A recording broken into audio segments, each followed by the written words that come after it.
최면 글쓰기란 무엇인가? 최면 글쓰기란 너무 매혹적이어서 거부할 수 없는 글쓰기를 의미한다. 지면에서 한시도 눈을 뗄 수 없게 만드는 글쓰기이자 아주 명확하고 간결하고 효율적이어서 글을 전부 다 읽게 만드는 글쓰기이다. 그리고 다른 무엇보다도 자신이 읽은 것을 기억하고 행동하게 만드는 글쓰기이다. 최면 글쓰기는 주문처럼 마음을 사로잡고 기억에서 잊히지 않으며 숨겨진 명령으로 가득 차 있다.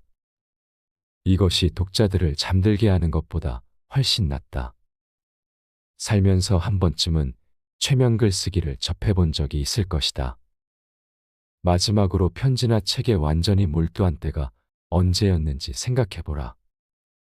시간 가는 줄도 몰랐던 적이 있지 않은가? 누군가 당신에게 고함을 질러도 그 소리를 듣지 못한 적이 있지 않은가? 완전히 몰입하여 만사를 잊은 적이 있지 않은가? 사실을 말하자면 당신은 최면에 걸린 것이었다. 셰익스피어도 최면 글쓰기를 사용했다. 물론 셰익스피어 스스로 이런 명칭을 붙이진 않았지만 말이다. 피터 브라운의 저서 최면을 일으키는 뇌에 따르면 셰익스피어는 독자의 마음을 사로잡기 위해 템페스트 도입부의 최면 글쓰기를 사용했다. 그 작품은 난파를 당하는 장면으로 시작하는데 그 때문에 독자들은 정신을 바짝 차리고 주의를 집중하게 된다. 이처럼 주의를 끄는 것이 최면의 핵심적인 요소이다. 셰익스피어가 바로 그렇게 했다. 그 장면 이후 대화로 이어지는데 독자는 주의를 기울여 그 대화를 경청한다. 이것이 최면 명령이다. 브라운은 이런 말을 덧붙였다. 그 스토리는 400년에 그랬던 것처럼 지금도 사람들의 마음을 사로잡으며 감동을 주고 있다. 어느 날 나의 독자 중 한 명이 최면성 있는 책을 읽고 금연을 하게 되었다고 주장했다. 그는 앨런카의 저서 손쉽게 금연에 이르는 방법이 실제로 사람들을 각성시켜 중독에서 벗어나게 해준다는 말을 했다. 그 책을 거의 다 읽을 즈음에 비흡연자가 된다는 것이다. 지금까지 수백만 명의 금연에 도움을 준 것으로 보건대 앨런카의 최면 글쓰기는 아주 효과적인 것처럼 보인다. 많은 사람들이 단지 그 책을 읽는 것만으로도 금연에 도움을 받을 수 있다고 말했다. 만약 당신이 독자의 관심을 사로잡고 싶다면 최면 글쓰기 방법을 배워야 한다. 이 책에 담긴 내용이 바로 그것이다. 당신의 글쓰기를 변화시킬 원리와 방법을 알려줄 것이다. 라디오, 텔레비전, 컴퓨터 게임, 비디오, 영화 등이 관심을 끄는 시대인 만큼 독자를 잡아둘 수 있는 글쓰기법을 배워야만 한다. 최면 글쓰기 개념이 머릿속에 확고히 자리 잡으면 메모, 편지, 광고, 보고서를 쓰는 것은 물론 책까지 집필할 수 있게 될 것이다. 최면을 걸듯 사람들의 마음을 사로잡는 글쓰기로 탁월한 작가가 될 수 있는 것이다. 당신은 경쟁자를 압도하고 독자들을 황홀하게 만드는 글쓰기 능력을 갖추게 될 것이다. 요컨대 최면 글쓰기는 영향력 있는 성공적인 글쓰기로 당신의 강점이 될 것이다. 최면 글쓰기는 조작이 아니라 소통이다. 당신의 잠재 고객이나 구매자들이 당신의 명령을 따르도록 트랜스 상태에 빠지게 하는 것이 아니다. 최면 글쓰기의 핵심 개념은 당신이 더 나은 소통을 할 수 있도록, 그렇게 하여 사람들을 더 잘 설득할 수 있도록 도움을 주는 것이다. 이 책을 읽다 보면 이런 개념이 더욱더 명확히 다가올 것이다. 당신은 준비가 되었는가? 최면 글쓰기 첫 번째, 독자의 심리를 파악하라.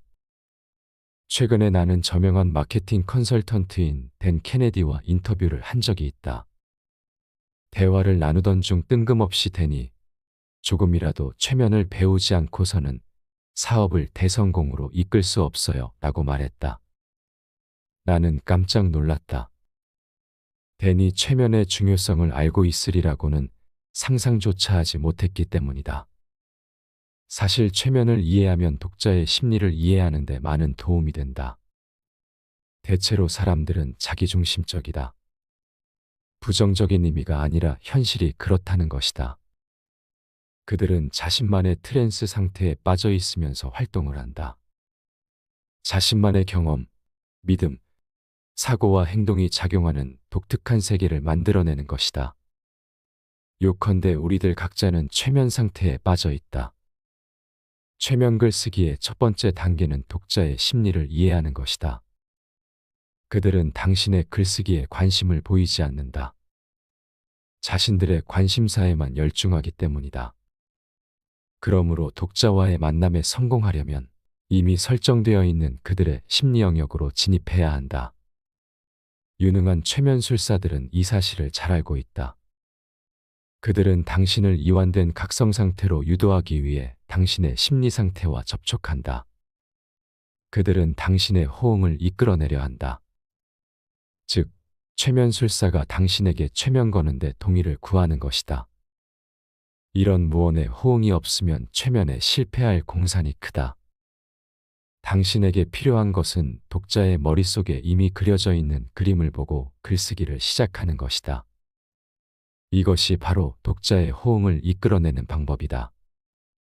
독자와의 신뢰를 구축하는 방법이기도 하다. 유명한 카피라이터 로버트 콜리어는 이렇게 적었다. 당신의 과제는 독자의 관심이나 욕구와의 접점, 즉 그래서 첫 줄을 읽는 순간 독자가 당신의 글에 관심을 갖고 눈을 떼지 못하게 하는 어떤 특성을 발견하는 것이다. 이 책을 읽어갈수록 이런 특성이 점점 명확하게 눈에 보일 것이다. 그러나 지금 당장 내가 원하는 것은 이미 구축되어 있는 독자의 심리 단계에서 그들과의 만남을 가지라는 것이다. 그럴수록 당신이 원하는 방향으로 그들을 이끄는 글쓰기, 즉 그들을 구매 트랜스에 빠지게 하는 최면 글쓰기에 성공할 수 있을 것이다. 최면 글쓰기 두 번째, 최면 글쓰기의 공식을 따라해라. 나의 글쓰기는 다음의 질문에 답하는 간단한 과정을 거친다. 1. 도입부에서 관심을 불러일으키고 있는가? 2. 잠재 고객이 관심을 갖는 문제를 진술하고 있는가? 3. 실효성 있는 해법을 제시하고 있는가? 4. 잠재 고객이 구매에 나서도록 부탁하고 있는가? 이를 적용한 최면 글쓰기의 구조는 다음과 같다. 1. 문제 2. 약속 3. 증거 4. 가격. 이제 각 단계와 그 비법을 살펴보자. 첫 번째, 문제. 잠재 고객의 골치 아픈 문제가 명확히 드러나도록 글쓰기를 시작하라. 예를 들어 발 뒤꿈치 통증 치료제를 팔고 있다면 다음과 같은 제목을 사용해야 한다. 뒤꿈치 통증을 가지고 있나요? 체중 감량 관련 제품을 팔고 있다면 이런 제목을 사용해야 한다. 살을 빼고 싶나요? 당신이 할 일은 잠재 고객이 가진 문제에 초점을 맞춤으로써 그들의 관심을 불러일으켜 제품 구매에 나서게 하는 것이다. 이번에는 당신이 웹사이트를 운영하는 마사지 치료사라고 가정해보자. 당신의 웹사이트 제목은 이런 식이어야 한다. 스트레스를 받고 있나요?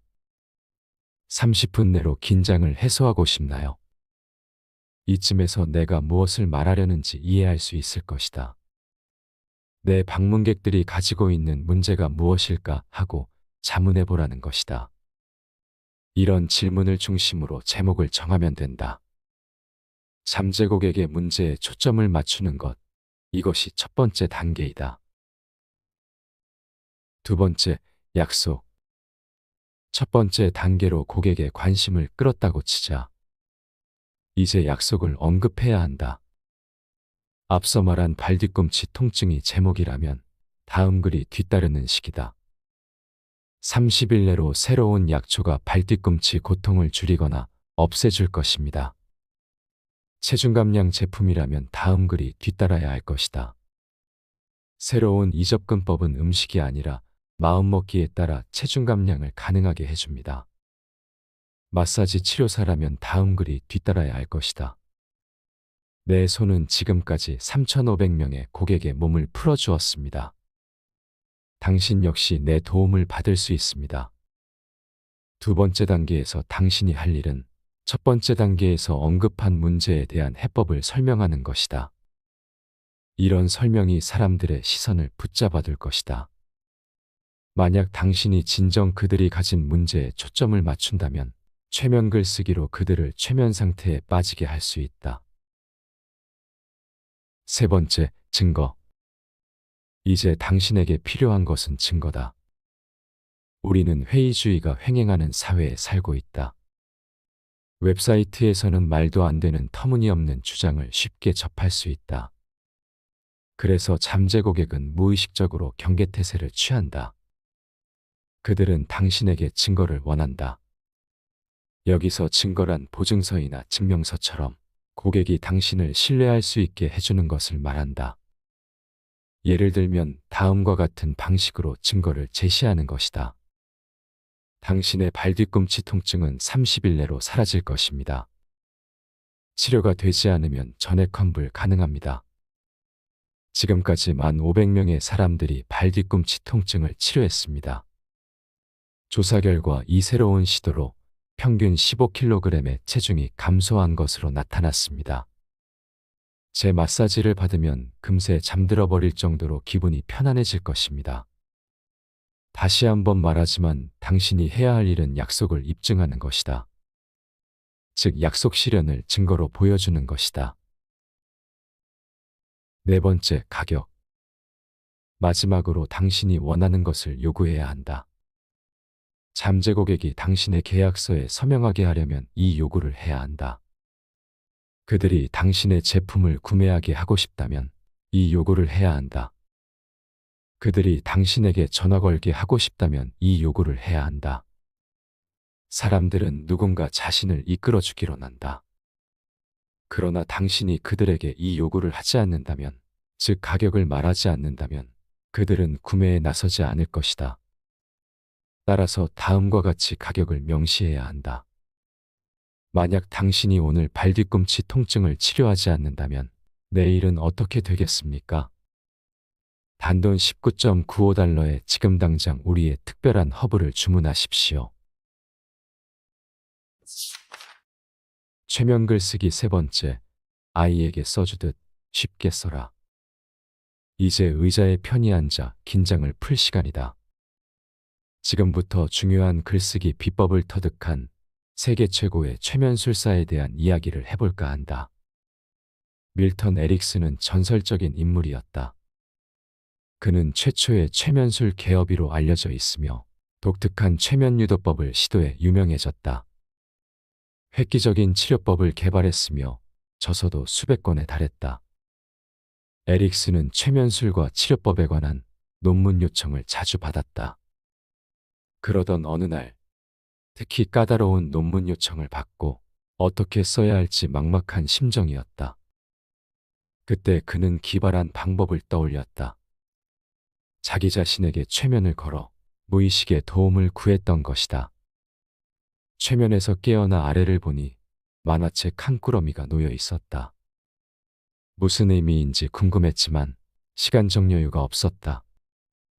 곧바로 초인종이 울렸고 고객을 만나러 가야 했다. 하지만 만화책을 잊지 않았다. 다음 날 에릭슨은 만화책이 단순하고 쉽게 표현된 책이라는 사실을 깨달았다. 만화책은 대사가 적은 대신 그림이 많아 모든 주제가 빨리 그리고 효과적으로 전달된다. 만화는 누구든 이해할 수 있다. 바로 이거야.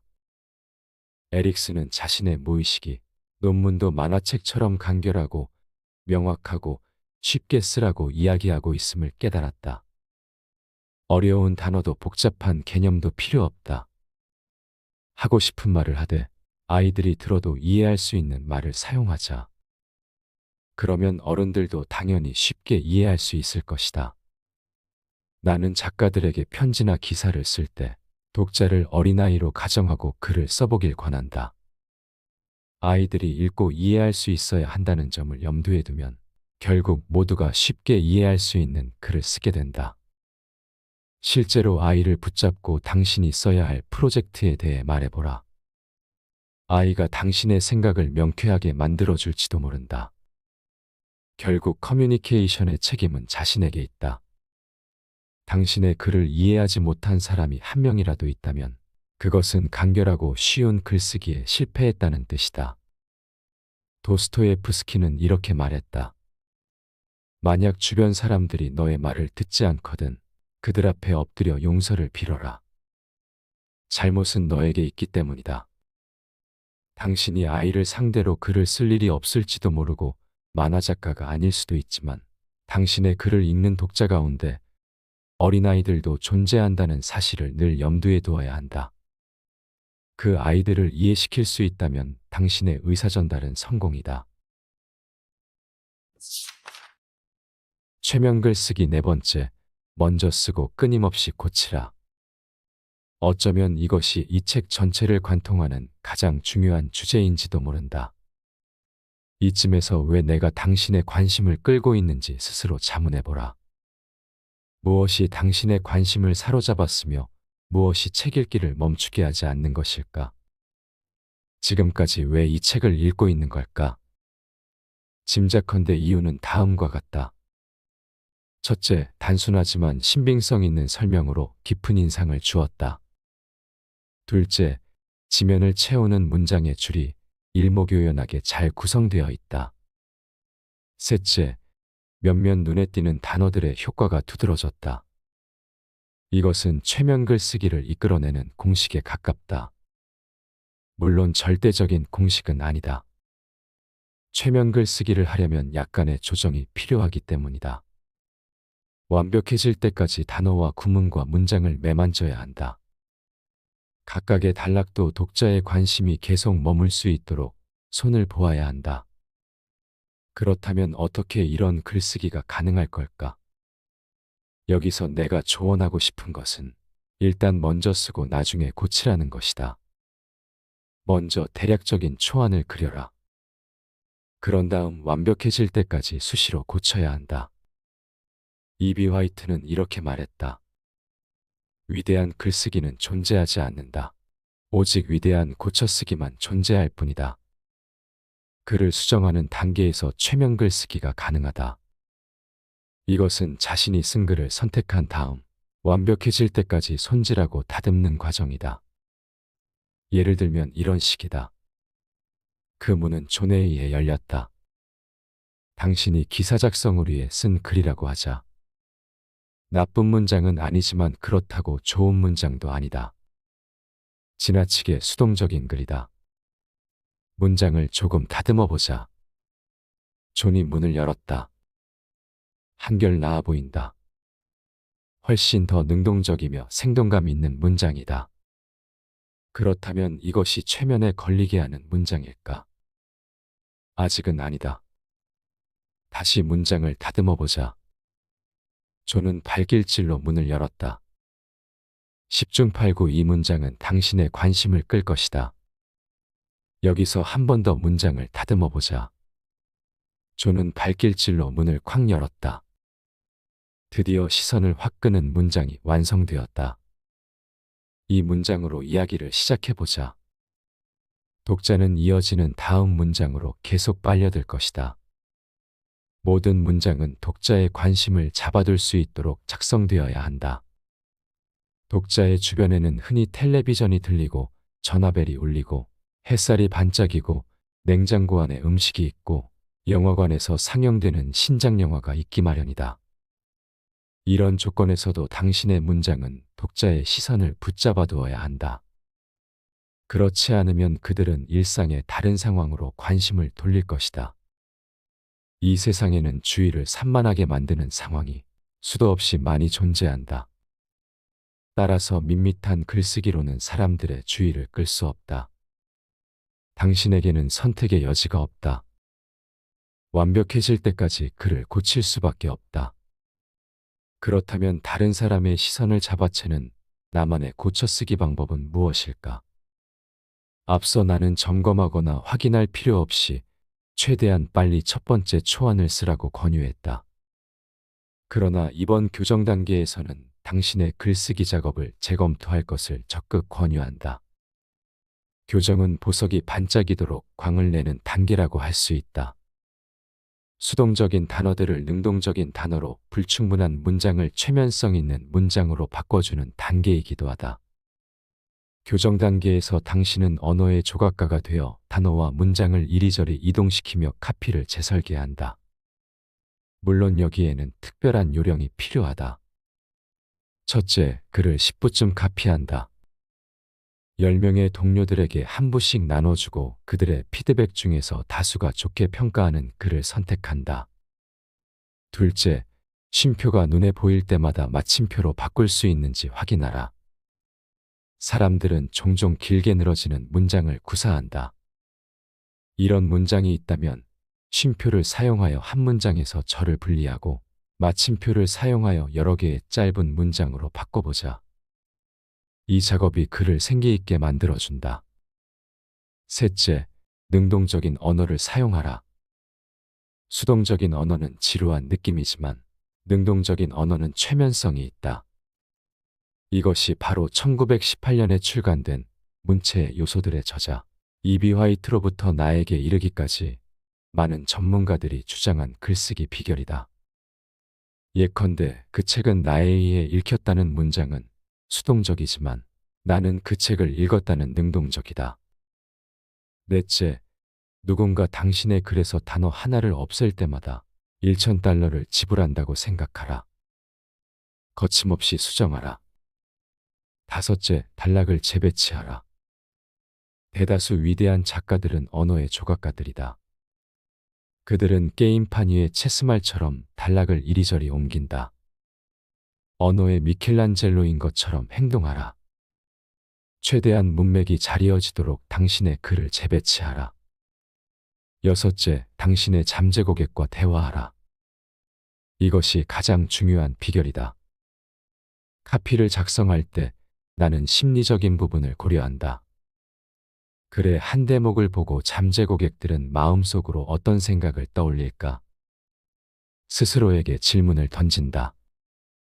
그런 다음 답을 찾기 시작한다. 일곱째, 자신이 쓴 글을 큰 소리로 낭독하라. 이것은 매우 의미심장한 과정이다.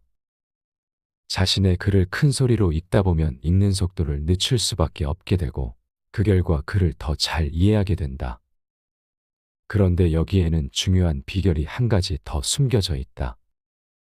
이런 식으로 낭독하다 보면 잘못 쓰거나 어색한 문장들을 확실히 구분할 수 있게 된다.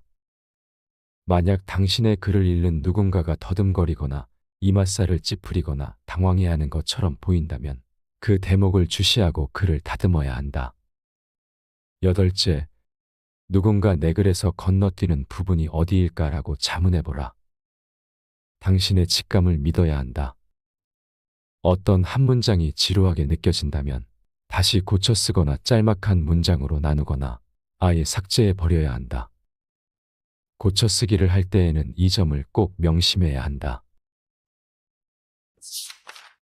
오늘 소개드린 책은 세계적인 천재 마케터 조 비테일이 집필하고 나비의 활주로가 출판한 꽂히는 글쓰기입니다. 이 책은 중고시장에서 10배나 되는 가격으로 거래되고 있다가 이번에 다시 재출간된 책인데요. 책의 주제는 최면 글쓰기로 사람들의 마음을 움직이는 글쓰기에 대해 다루고 있습니다. 사실 글쓰기는 생각보다 우리의 삶에서 굉장히 중요한 역할을 합니다.